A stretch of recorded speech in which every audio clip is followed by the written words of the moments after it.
Hello, नमस्कार, जय हिंद, वंदे मातरम। स्वागत है आप सभी का आपके अपने YouTube channel RJ Krishna education पर। जहां दोस्तों आर्मी भर्ती, टेरिटोरियल आर्मी टीए भर्ती की जो नई भर्ती 2025 के अंदर आने वाली है, जिसमें पहले आपका फिजिकल होगा, फिर आपका रिटन एग्जाम होने वाला है। तो उसी के लिए ओरिजिनल पेपर के तौर पर मैं एक पेपर लेकर आया हूं आप सभी विद्यार्थियों को। ये टेस्ट ईमानदारी से लगाना है। पूरे 50 प्रश्नों का मॉडल पेपर लेकर आ चुका हूं। तो सभी विद्यार्थी जल्दी से हमारे साथ जुड़ जाइए और अपने साथियों को भी जोड़ लीजिए। पूरे 50 प्रश्नों का हम मॉडल पेपर हल करने वाले हैं, जिसके अंदर आपका नया पैटर्न आपको पता है। पार्ट ए के अंदर आपको जीके के 20 प्रश्न देखने को मिलेंगे।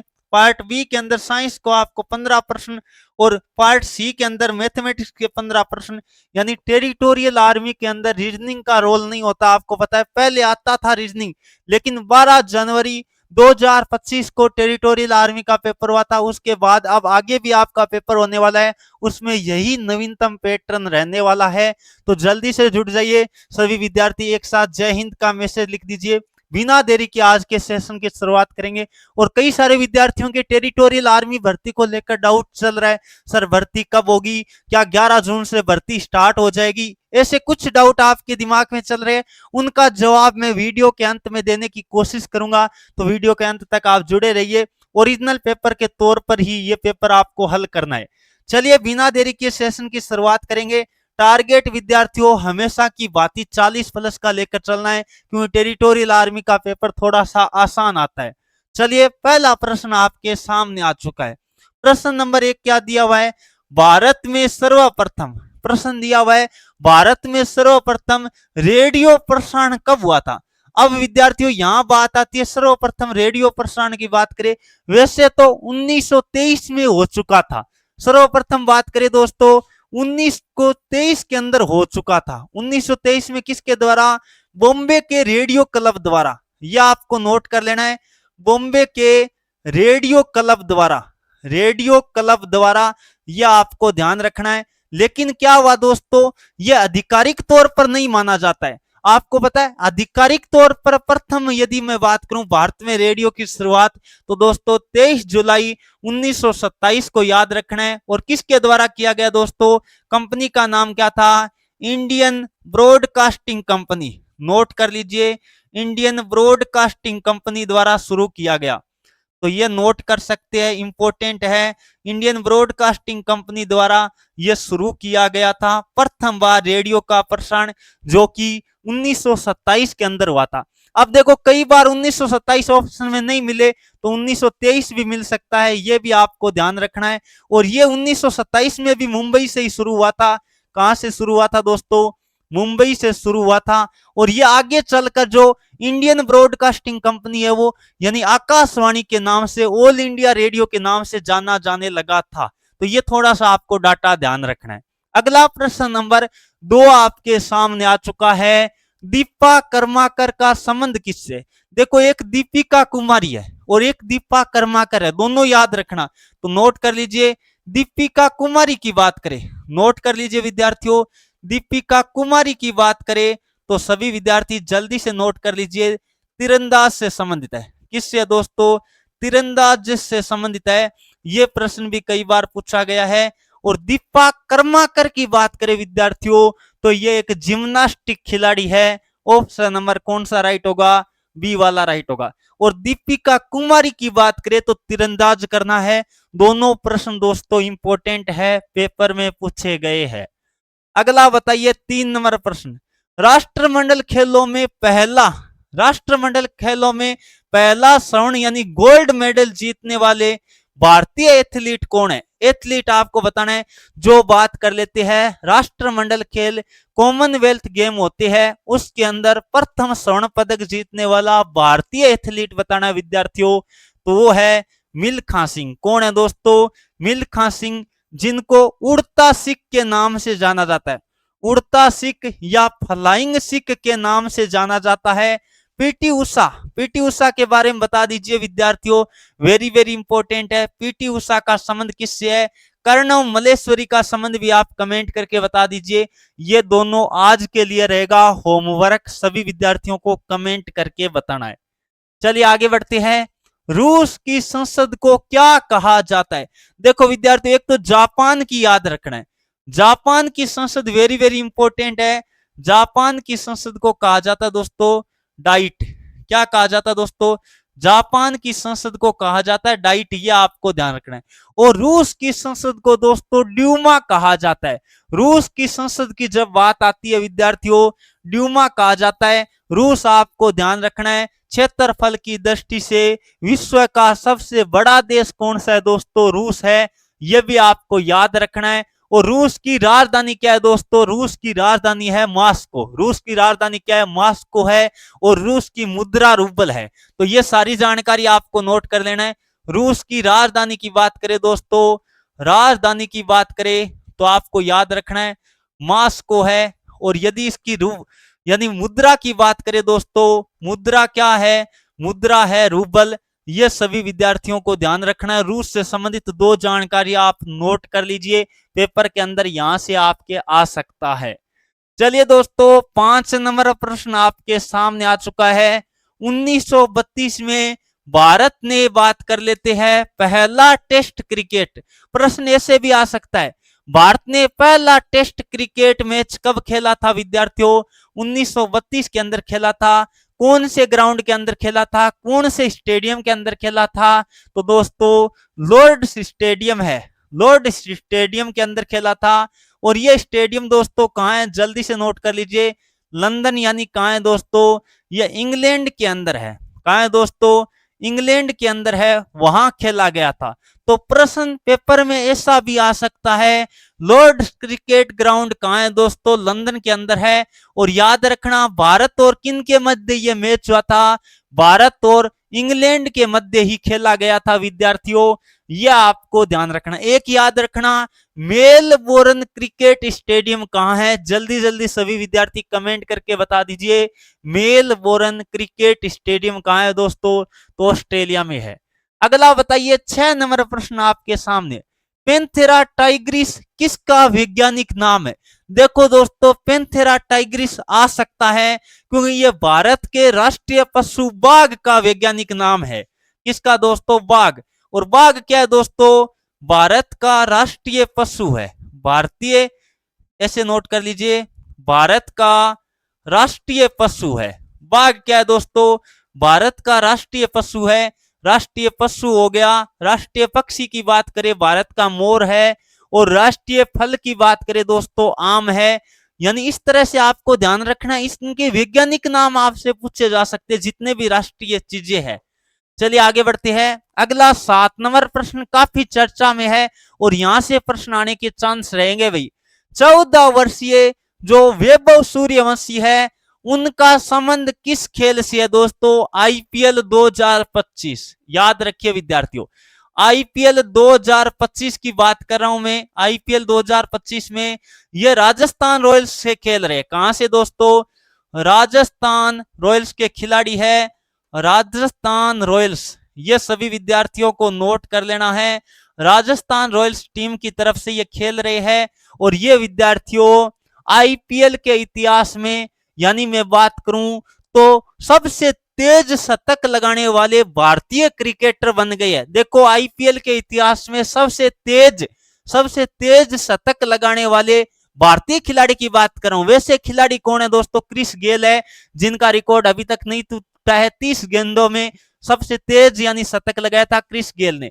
लेकिन भारतीय खिलाड़ी कौन बन गए हैं? वैभव सूर्यवंशी बन गए विद्यार्थियों। बिल्कुल ऑप्शन नंबर कौन सा राइट होगा? सी वाला राइट होगा। क्रिकेट से संबंधित है। और वैभव सूर्यवंशी दोस्तों कहां से है? बिहार से बिलोंग करते हैं, बिहार राज्य के रहने वाले हैं। बिल्कुल भाई, बिहार राज्य से संबंधित है, यह भी आपको नोट कर लेना है। चलिए दोस्तों आगे बढ़ते हैं। अगला प्रश्न आपके सामने लेते हैं, आत्माराम पांडुरंग। जल्दी से प्रश्न नंबर जल्दी से बताने की कोशिश करिएगा। 8 नंबर का देखते हैं कौन कौन विद्यार्थी सही जवाब देंगे। आत्माराम पांडुरंग ने किसकी स्थापना की थी? तो दोस्तों प्रार्थना समाज की स्थापना 1867 में की थी। कब की थी दोस्तों? 1867 के अंदर आत्माराम पांडुरंग ने प्रार्थना समाज की स्थापना की थी। रामकृष्ण मिशन की स्थापना की बात करें दोस्तों, स्वामी विवेकानंद जी ने की थी। किन्होंने की थी दोस्तों?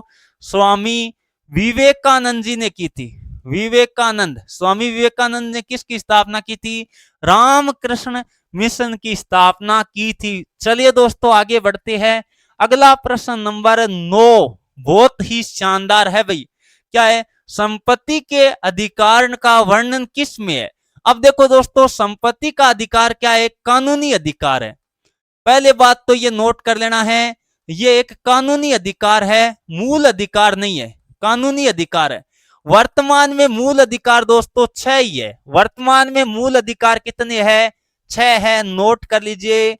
वर्तमान में मूल अधिकारों की संख्या कितनी है? मूल अधिकार दोस्तों 6 है। कितने है? 6 है।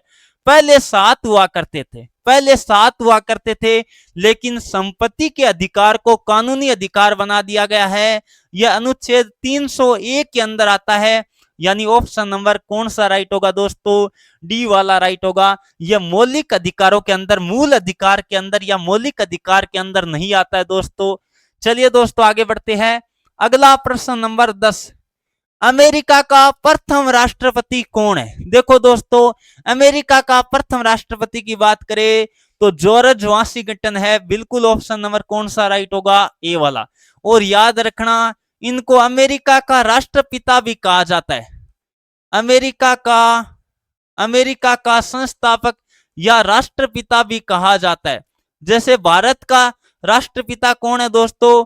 भारत का राष्ट्रपिता कौन है? महात्मा गांधी है। इसी तरह से अमेरिका का राष्ट्रपति, यानी बात करें प्रथम राष्ट्रपति थे जॉर्ज वाशिंगटन, जिनको अमेरिका का राष्ट्रपिता के नाम से या अमेरिका के संस्थापक के नाम से जाना जाता है। विद्यार्थियों ध्यान रखना है। और जल्दी से बता दीजिए, वर्तमान में अमेरिका के राष्ट्रपति कौन है? तो डोनाल्ड ट्रंप है दोस्तों। यह भी आपको नोट कर लेना है। चलिए अगला है 7 टापुओं की भूमि, यह 7 टापुओं का नगर या शहर किसे कहा जाता है दोस्तों? तो याद रखना, मुंबई को 7 टापुओं का नगर कहा जाता है। अब विद्यार्थियों में बता देता हूं, 7 पहाड़ियों का देश किसे कहा जाता है? नोट कर लीजिए। 7 पहाड़ियों का शहर किसे कहा जाता है? तो याद रखना, रोम, जो इटली की राजधानी है। रोम क्या है दोस्तों? इटली की राजधानी है। उसे 7 पहाड़ियों का शहर कहा जाता है। और 7 टापुओं का शहर हमारे भारत की वित्तीय राजधानी, आर्थिक राजधानी मुंबई को 7 टापुओं का शहर कहा जाता है। चलिए दोस्तों आगे बढ़ते हैं। 12 नंबर प्रश्न वेरी वेरी वेरी इंपॉर्टेंट है। सर्वोच्च न्यायालय, भारत का सर्वोच्च न्यायालय सुप्रीम कोर्ट की बात करें जो कि नई दिल्ली में है, कि वर्तमान मुख्य न्यायाधीश कौन है दोस्तों? तो वो नए बन गए हैं बी.आर. गवई। बिल्कुल 14 मई को उन्होंने शपथ ले ली है। बी.आर. गवई कितने नंबर के बने दोस्तों? 52वें नंबर के बने। कितने नंबर के मुख्य न्यायाधीश बने? 52वें नंबर के। 51वें कौन थे दोस्तों? याद रखना, संजीव खन्ना की बात करें दोस्तों तो सुप्रीम कोर्ट के 51वें मुख्य न्यायाधीश थे। प्रश्न ऐसे आ सकता है भैया कि 51वें मुख्य न्यायाधीश कौन थे? तो संजीव खन्ना थे। 52वें कौन बन गए हैं? बी.आर. गवई, यानी भूषण रामकृष्ण गवई बन गए हैं। ये सभी विद्यार्थियों को नोट कर लेना है। चलिए आगे बढ़ते हैं। अगला 13 नंबर प्रश्न आपके सामने, बांधवगढ़ बात कर लेते हैं। राष्ट्रीय उद्यान किस राज्य में है? तो दोस्तों बांधवगढ़ सबको पता है, मध्य प्रदेश के अंदर है। कहां है दोस्तों? मध्य प्रदेश के अंदर है। याद रखना, कान्हा नेशनल पार्क भी मध्य प्रदेश के अंदर है। कुन्नो नेशनल पार्क भी मध्य प्रदेश के अंदर है। कई सारे राष्ट्रीय पार्क है जो मध्य प्रदेश के अंदर है। आप सभी विद्यार्थियों को नोट करते हुए चलना है। चलिए दोस्तों आगे बढ़ते हैं। 14 नंबर, अग्नि की उड़ान अंग्रेजी में क्या कहेंगे? Wings of fire. क्या कहेंगे दोस्तों? Wings of fire. Wings of fire पुस्तक के लेखक कौन है? ये दोस्तों एक आत्मकथा है। ये क्या है दोस्तों? आत्मकथा है। ये किसकी आत्मकथा है? जल्दी से सभी विद्यार्थी कमेंट करके बता दीजिए। विंग्स ऑफ फायर यानी अग्नि की उड़ान किसकी आत्मकथा है? तो दोस्तों भारत के मिसाइल मैन कौन है? भारत के मिसाइल मैन कौन है? नोट कर लीजिए, भारत के मिसाइल मैन, भारत के मिसाइल मैन है एपीजे अब्दुल कलाम को भारत का मिसाइल मैन कहा जाता है। उन्हीं की आत्मकथा है। बिल्कुल ऑप्शन नंबर कौन सा राइट होगा दोस्तों? सी वाला राइट होगा। कौन सा राइट होगा? सी वाला राइट होगा। अमर्त्य सेन की बात करें दोस्तों, भारत में अब तक 2 व्यक्तियों को जो बात कर लेती है आर्थिक क्षेत्र में नोबेल पुरस्कार मिले हुए हैं। एक अमर्त्य सेन है और एक अभिजीत बनर्जी है। यह आप सभी विद्यार्थियों को ध्यान रखना है। चलिए आगे बढ़ते हैं। भारत के वर्तमान नवीन एवं नवीनकरणीय ऊर्जा मंत्री कौन है? तो वो है दोस्तों प्रहलाद जोशी। कौन है? प्रहलाद जोशी की बात करें, वर्तमान में नवीन एवं नवीनकरणीय मंत्री है, ऊर्जा मंत्री है। अब बात कर लेते धर्मेंद्र प्रधान की बात करें दोस्तों, वर्तमान में क्या है? शिक्षा मंत्री है। धर्मेंद्र प्रधान की बात करें दोस्तों, वर्तमान में क्या है? शिक्षा मंत्री है। और सहकारिता मंत्री याद रखना, सहकारिता मंत्री या गृह मंत्री की बात करें तो अमित शाह है। और शिक्षा मंत्री कौन है दोस्तों? धर्मेंद्र प्रधान है। आगे बढ़ते हैं। भविष्य का ईंधन किसे कहा जाता है? तो भविष्य का ईंधन किसे कहा जाता है दोस्तों?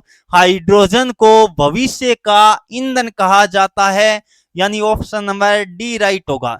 और याद रखना दोस्तों, ब्रह्मांड में सर्वाधिक तत्व कौन सा पाया जाता है? हाइड्रोजन।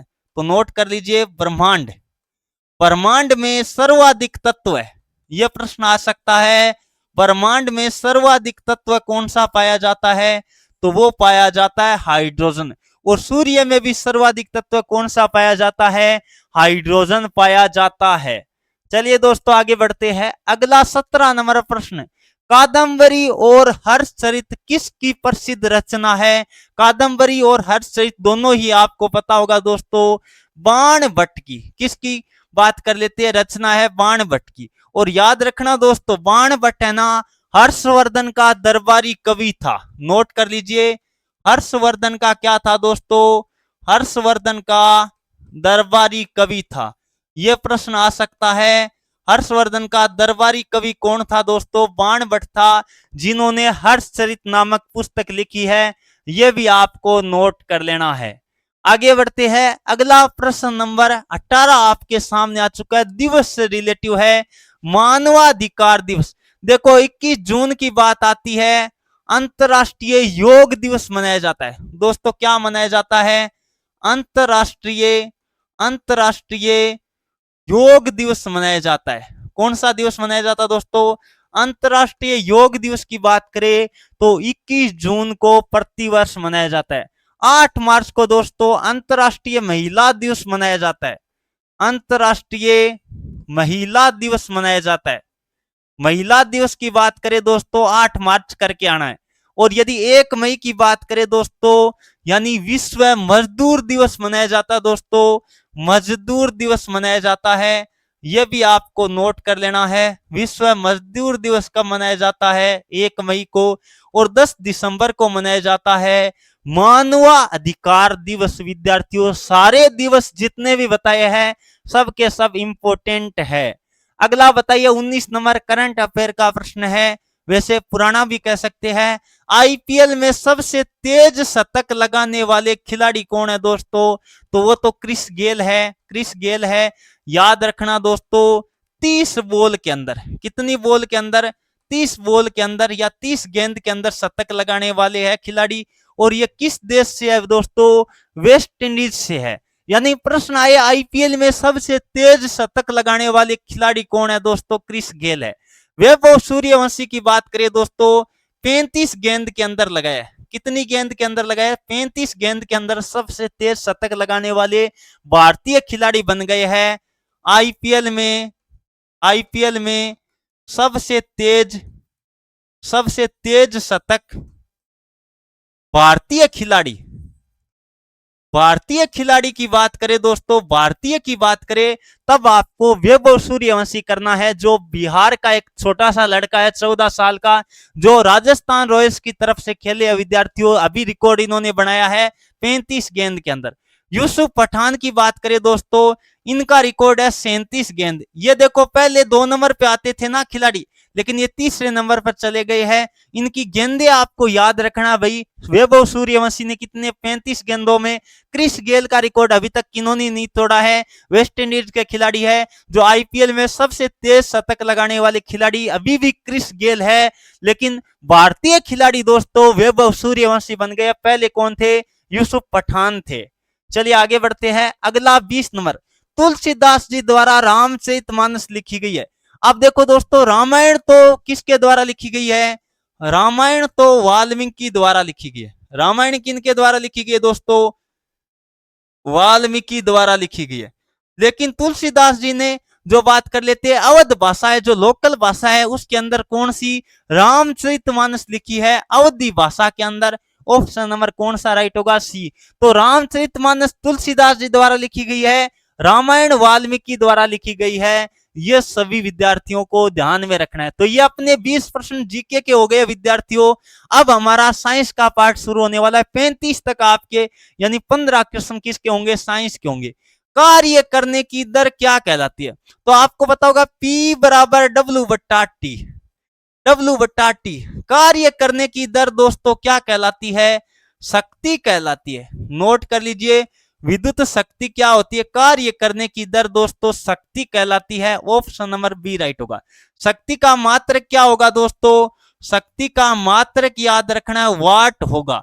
वाट या कह सकते हैं देखो जूल प्रति सेकंड। जूल प्रति सेकंड भी कह सकते हैं, जूल प्रति सेकंड भी कह सकते हैं, एक ही बात है। जूल प्रति सेकंड कह दो या वाट कह दो। अब याद रखना कार्य करने की क्षमता क्या कहलाती है? प्रश्न ऐसे भी तो आ सकता है, कार्य करने की क्षमता। कार्य करने की क्षमता कहे ना दोस्तों तो ऊर्जा करना है। क्या करना है? ऊर्जा करना है। और कार्य करने की दर कहे तब शक्ति करना है। दोनों प्रश्न दोस्तों अलग अलग है, भूल कर भी गलती मत कर देना।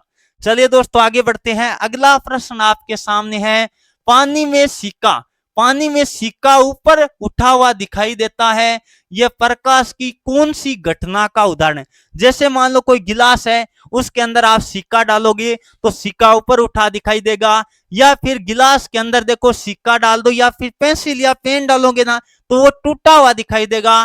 तो वो होता है प्रकाश के अपवर्तन की घटना के कारण। अपवर्तन की घटना के कारण। और तारे क्यों टिमटिमाते हैं? तारों का टिमटिमाना भी अपवर्तन के कारण ही होता है। तारों का टिमटिमाना, तारों का टिमटिमाना भी प्रकाश के अपवर्तन के कारण ही होता है। और आकाश का नीला रंग प्रकीर्णन के कारण दिखाई देता है। नोट कर लो, आकाश नीला। आकाश नीला किसके कारण दिखाई देता है? प्रकाश के प्रकीर्णन के कारण आकाश का नीला रंग दिखाई देता है। चलिए दोस्तों आगे बढ़ते हैं। 23 नंबर, परमाणु के नाभिक की खोज किसने की थी दोस्तों? परमाणु के नाभिक की खोज दोस्तों 1911 के अंदर किसके द्वारा? रदरफोर्ड के द्वारा की गई थी। रदरफोर्ड के द्वारा सोने की पतली पन्नी पर अल्फा कणों की बौछार की थी। प्रयोग कौन सा किया था दोस्तों? सोने की पतली पन्नी पर अल्फा कण। अल्फा कण क्या होते हैं? नोट कर लीजिए। अल्फा कण प्रश्न आ सकता है। अल्फा कण क्या होते हैं? हीलियम के नाभिक होते हैं। हीलियम का नाभिक। हीलियम के नाभिक को दोस्तों क्या कहते हैं? अल्फा कण कहते हैं। यह आपको ध्यान रखना है। यानी जो रदरफोर्ड था 1911 के अंदर, उन्होंने सोने की पतली पन्नी पर अल्फा कणों की बौछार की थी। तो ज्यादातर अल्फा कण सीधे चले गए थे, कुछ थोड़े से यानी परिवर्तित उनकी दिशा हुई थी, लेकिन उनमें से एक कण ऐसा था जो वापस घूमकर आ गया। तो वो क्या था? नाभिक से टकराया था, इस कारण वापस आ गया था। तो इस तरह नाभिक की खोज हुई परमाणु के। आगे बढ़ते हैं। प्रोटीन की फैक्ट्री किसे कहा जाता है? दोस्तों यहां से प्रश्न पक्का आएगा। चलिए मैं बता देता हूं। पहले बात, कोशिका का पावर हाउस किसे कहा जाता है? नोट कर लो, कोशिका का पावर हाउस, कोशिका का बिजली घर, हिंदी में कहे बिजली घर कहेंगे दोस्तों, तो वो कहा जाता है माइटोकांड्रिया को। किसको? माइटोकांड्रिया को कहा जाता है। यह आपको नोट कर लेना है। माइटोकॉन्ड्रिया को कोशिका का क्या कहा जाता है? बिजली घर, पावर हाउस कहा जाता है। और कोशिका में प्रोटीन की फैक्ट्री किसे कहा जाता है दोस्तों? राइबोसोम को प्रोटीन की फैक्ट्री कहा जाता है, क्योंकि यहाँ प्रोटीन का संश्लेषण होता है दोस्तों। क्या होता है? प्रोटीन का संश्लेषण कहाँ होता है? प्रश्न ऐसे भी तो आ सकता है, प्रोटीन का संश्लेषण कहाँ होता है? तो वो होता है दोस्तों, प्रोटीन का संश्लेषण राइबोसोम के अंदर होता है। इसी कारण इसको प्रोटीन की फैक्ट्री कहा जाता है। कोशिका की आत्मघाती थैली किसे कहा जाता है? लाइसोसोम को कोशिका की आत्मघाती या आत्महत्या की थैली कहा जाता है। अगला बताइए, जोक और केंचुआ। जोक और केंचुआ में क्या होता है? शरीर होता है ना, वो ऐसे मतलब थोड़ा कटा कटा सा होता है, मतलब जो हम कहते हैं अलग अलग भाग के रूप में पाया जाता है। और ये आते हैं दोस्तों एनिलिडा संघ के अंदर। किसके अंदर आते हैं? एनिलिडा के अंदर आते हैं जोक और केंचुआ। ऑर्थोपोडा के अंदर कौन कौन आते हैं? जल्दी से सभी विद्यार्थी कमेंट करके बता दीजिए। ये आते हैं जोक और केंचुआ होता है। केंचुआ देखो, केंचुआ को किसान का मित्र भी कहा जाता है। किसान का मित्र किसे कहा जाता है दोस्तों? केंचुआ को किसान का मित्र कहा जाता है। और केंचुआ पालन को क्या कहा जाता है? केंचुआ पालन को वर्मी कल्चर कहा जाता है। क्या कहा जाता है दोस्तों? वर्मी कल्चर कहा जाता है। जल्दी से नोट कर लीजिए भाई सभी विद्यार्थी, जल्दी जल्दी सभी विद्यार्थी नोट करते जाइए। बहुत ही शानदार प्रश्न मैं आपको बताने की कोशिश कर रहा हूं। अगला प्रश्न नंबर 26, सामान्य सर्दी जुकाम किस वायरस के कारण फैलते हैं? तो सर्दी जुकाम होता है दोस्तों राइनो वायरस के कारण फैलता है। ऑप्शन नंबर कौन सा राइट होगा? बिल्कुल बी वाला राइट होगा। अगला बताइए, प्रभाविता का नियम किसने दिया था दोस्तों? ग्रेगर जॉन मेंडल ने प्रभाविता का नियम दिया था दोस्तों।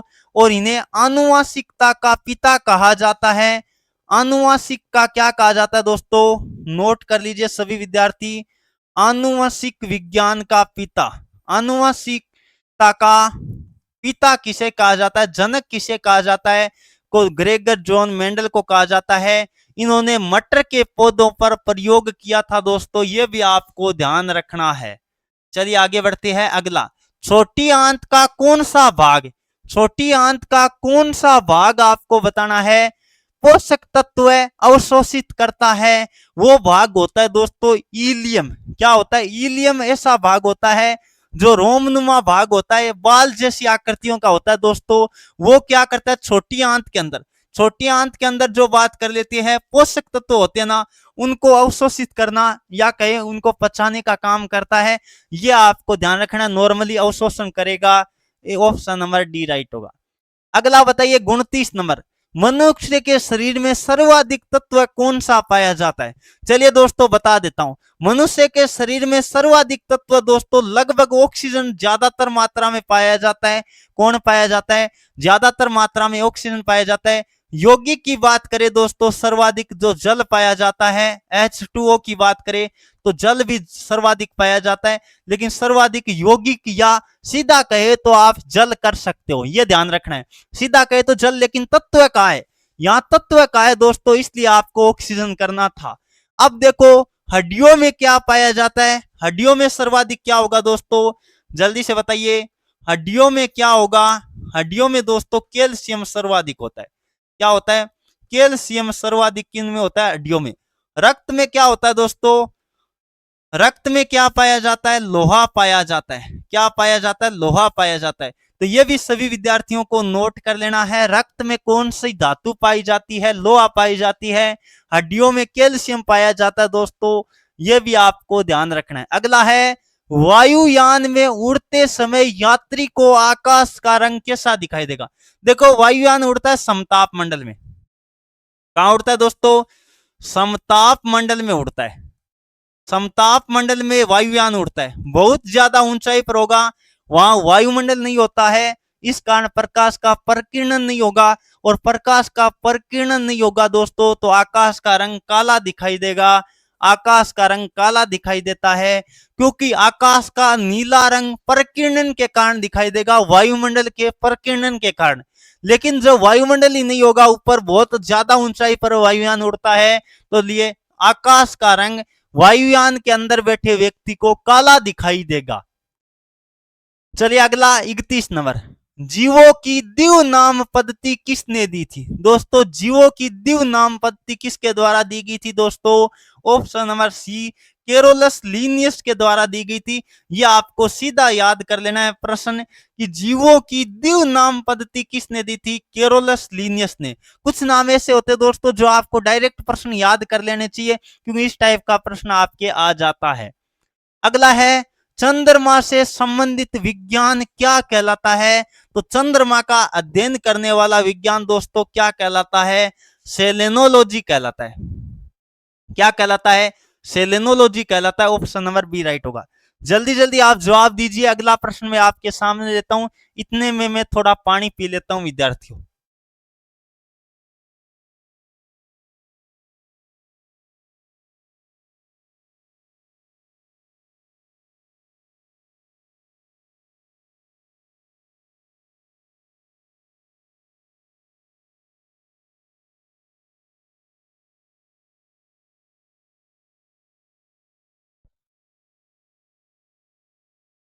चलिए जल्दी से बता दीजिए क्या प्रश्न दिया हुआ है। अगला, पादप का कौन सा हार्मोन, पादप का कौन सा हार्मोन तन्ने की वृद्धि में सहायक है? तन्ने की वृद्धि में सहायक हार्मोन दोस्तों कौन सा होता है? जिब्रेलिन हार्मोन होता है तन्ने में सहायक, तन्ने की वृद्धि में सहायक। और इथाइलिन क्या होता है? फलों को पकाने में सहायक होता है।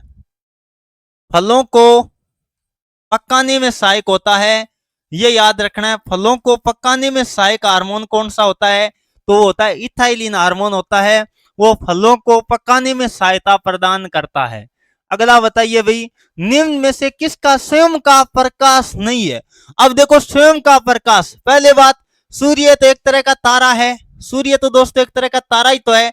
इसका मतलब तारे का तो खुद का प्रकाश होता है, चंद्रमा का खुद का प्रकाश नहीं होता है दोस्तों।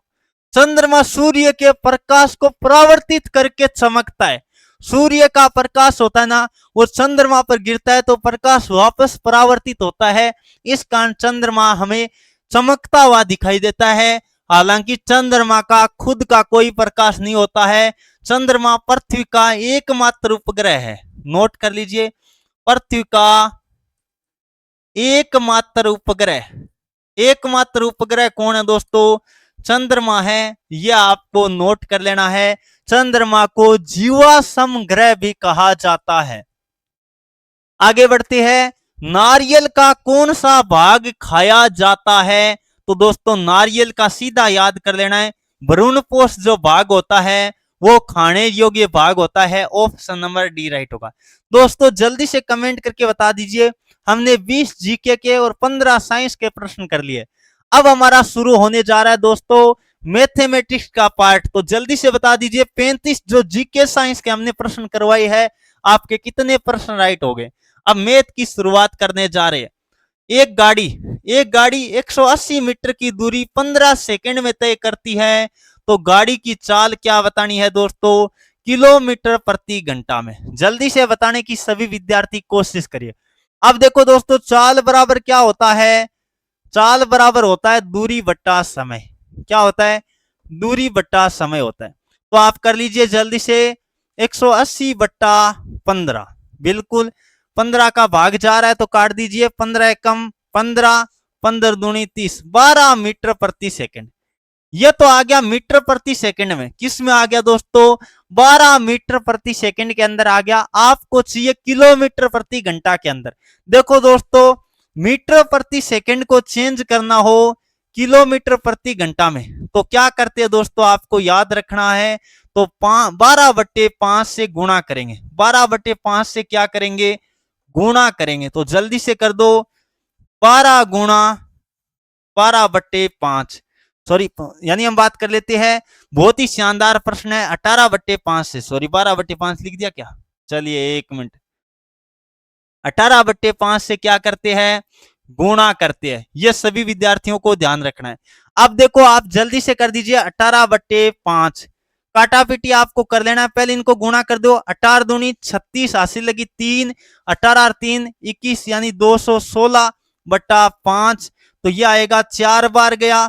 फिर बात कर लेते हैं 3 बार, फिर 2 बार, तो 43.2 किलोमीटर प्रति घंटा आपका चाल आ जाएगी। बिल्कुल ऑप्शन नंबर कौन सा राइट होगा, ए वाला, क्योंकि चाल आपको किस में बतानी थी, किलोमीटर प्रति घंटा में बतानी थी, पहले अपनी मीटर प्रति सेकंड में आई थी। तो इस तरह से आपको चेंज कर लेना है 18/5 से गुणा करके। चलिए दोस्तों आगे बढ़ते हैं। एक क्विंटल में कितने किलोग्राम होते हैं, चलिए मैं बता देता हूं सब। पहले बात, 1 किलोग्राम में ग्राम कितने होते हैं, आपको याद रखना है 1000 ग्राम होते हैं। कुछ जानकारियां मैं लिखा देता हूं। एक क्विंटल, एक क्विंटल में ध्यान रखना है भाई 100 केजी होता है। कितना केजी होता है, 100 केजी होता है। एक और नोट कर लो, एक टन का मतलब क्या होता है दोस्तों, 10 क्विंटल होता है। एक टन का मतलब 10 क्विंटल, या केजी की बात करें तो 1000 केजी हो जाएगा। एक टन का मतलब, एक टन का मतलब कितना, 1000 केजी हो जाएगा। यह जानकारियां आप सभी विद्यार्थियों को ध्यान में रखना है। तो एक क्विंटल में कितना होगा, 100 आपका होगा किलोग्राम। चलिए दोस्तों आगे बढ़ते हैं। 38 नंबर प्रश्न आपके सामने आ चुका है। यदि एक वृत्त की त्रिज्या 50% बढ़ाई जाए तो आपको बताना है इसका क्षेत्रफल कितने प्रतिशत बढ़ेगा। अब दोस्तों इस टाइप का जब भी प्रश्न आए पहले आप सूत्र लिख लिया करो। किसका सूत्र लिखोगे आप जल्दी से बता दो। तो आपको लिखना है दोस्तों, वृत्त का क्षेत्रफल क्या होता है दोस्तों, वृत्त का क्षेत्रफल पाई आर स्क्वायर होता है। अब देखो आर का क्या आ रहा है दोस्तों, स्क्वायर आ रहा है। आर का क्या आ रहा है, स्क्वायर आ रहा है। तो आपको तरीका बताता हूं। देखो पहले तो लिख लो 100। अब कितना बड़ा है, 50 बड़ा है, तो 150/100 दो बार लिखना, क्योंकि आर का स्क्वायर है। 150/100 दो बार लिख दो। अब काटा पीटी जल्दी से कर लीजिए, कर देते हैं भाई। ये शून्य से शून्य कट गया, ये शून्य कट गया। 15 गुणा 15 कितना हो गया, 225 हो गया। अब देखो 100 से बढ़ के 225 हुआ तो बढ़ा कितना, 125% क्या हो गई, वृद्धि हो गई। क्षेत्रफल में कितनी वृद्धि हो गई दोस्तों, 125% की वृद्धि हो गई है। 1 मिनट मारकर गिर गया भाई। चलिए बता दीजिए कितना, 125% की वृद्धि हो गई है। वृद्धि हुई है 125, बिल्कुल ऑप्शन नंबर ए राइट होगा। यह मत कर देना, यह वृद्धि नहीं है, टोटल 225% हो गया है, लेकिन वृद्धि पूछा है, पहले की तुलना में कितना बढ़ गया, 125% वृद्धि हो गया। तो ऑप्शन नंबर आपको ए करना था।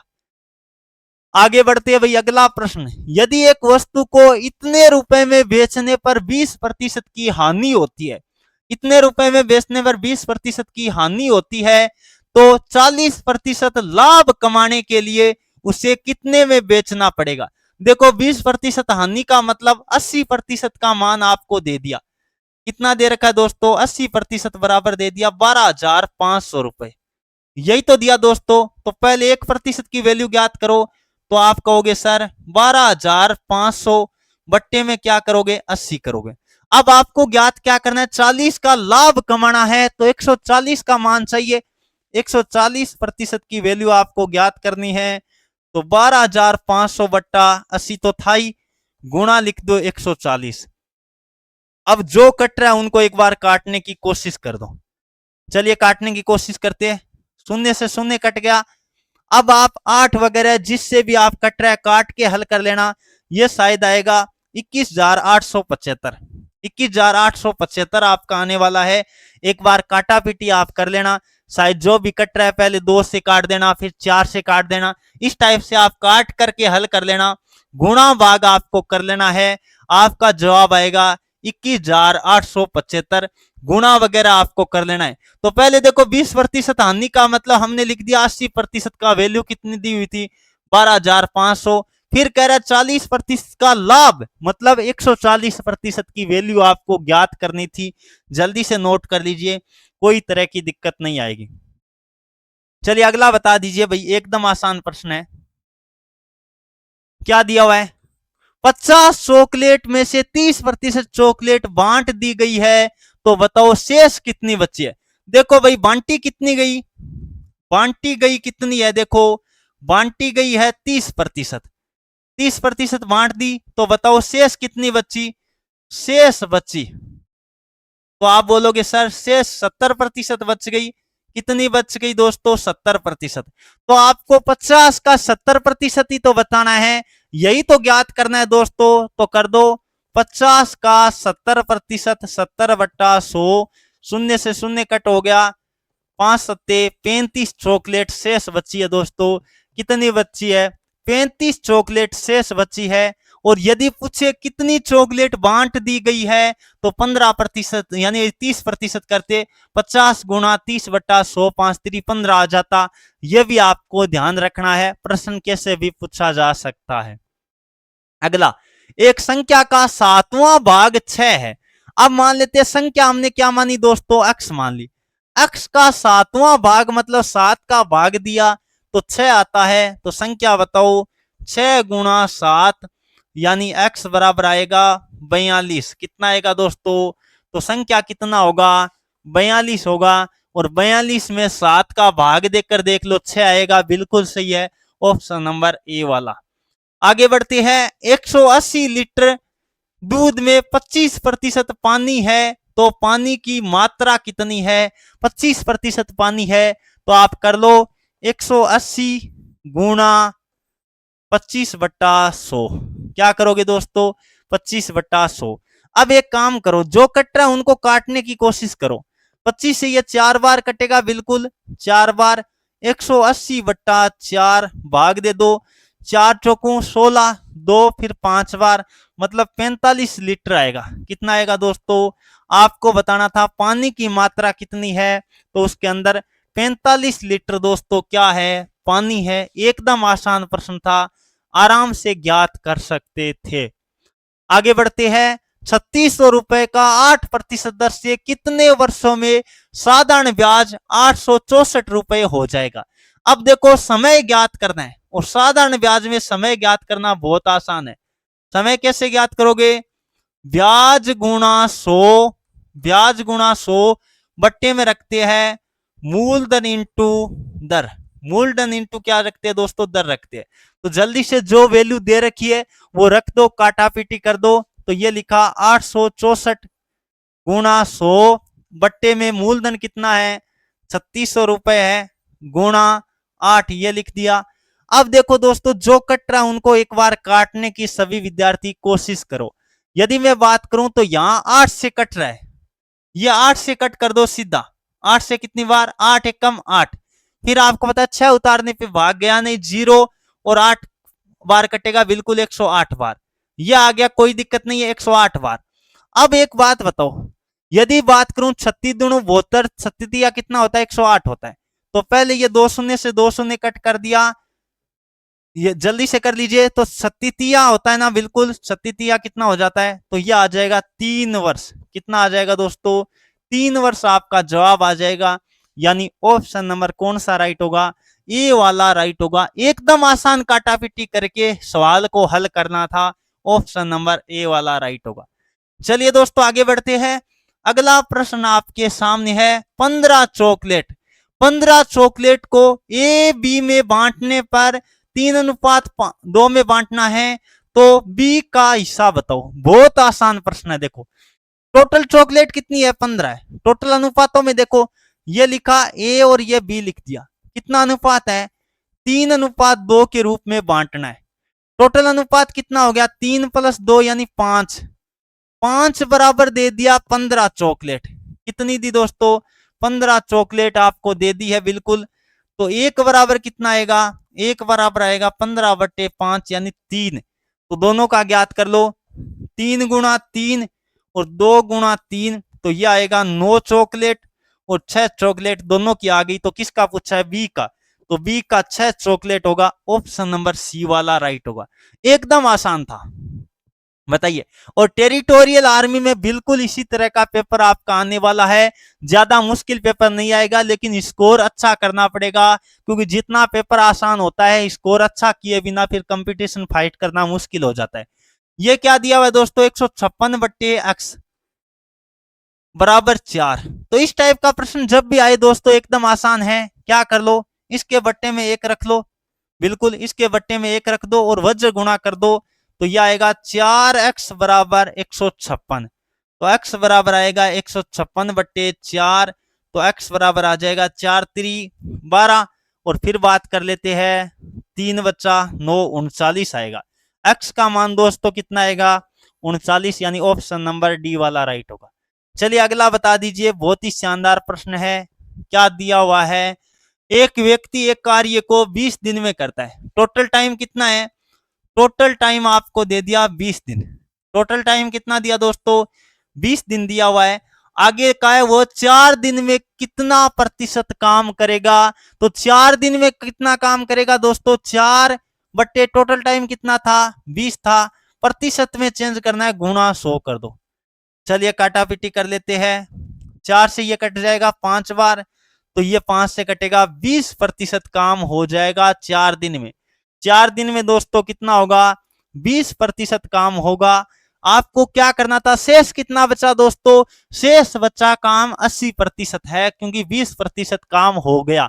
तो आपको जब भी ऐसा प्रश्न आए कहीं भी, तो आपको क्या करना है? देखो टोटल कितना दिन था? 20 दिन। 4 दिन में कितना काम करेगा? तो 4 बट्टे 20 काम होगा, और प्रतिशत में चेंज किया, इसलिए गुणा 100 कर दिया।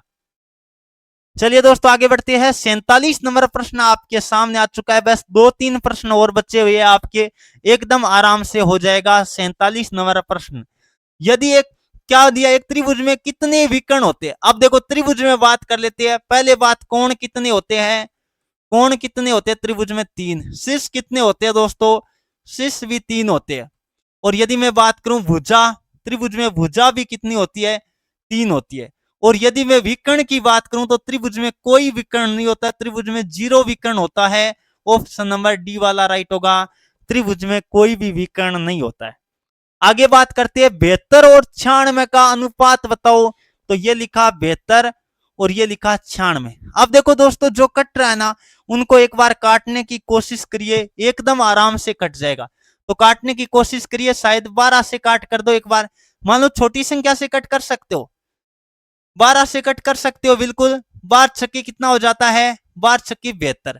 और फिर बात कर लेते हैं 12 अंटी 96, बिल्कुल 6:8। अब 2 से कट रहा है, तो 3:4 आपका क्या आएगा? जवाब आएगा 3:4, यानी ऑप्शन नंबर कौन सा राइट होगा? ए वाला राइट होगा। बस सीधा कट करना था, कोई दिक्कत नहीं होने वाली थी। या 24 से सीधा कट कर दो, 24 72, 24 चौका कितना हो जाता है? 48 हो जाता, 96 हो जाता है, सॉरी। अगला बताइए भाई, बहुत ही शानदार। प्रथम सात विषम संख्याओं का औसत बताओ। प्रथम 7 विषम संख्याओं का औसत बताना है दोस्तों। तो पहली 1 हो गई, 3, 5, 7, 9, 11 हो गई क्या? 7 देख लीजिए, 1 2 3 4 5 6 हो गई, 7वीं 13, बिल्कुल। तो प्रथम 7 विषम संख्याओं का औसत आपको बताना था, तो बीच वाली संख्या आ जाएगी, कौन आएगी दोस्तों?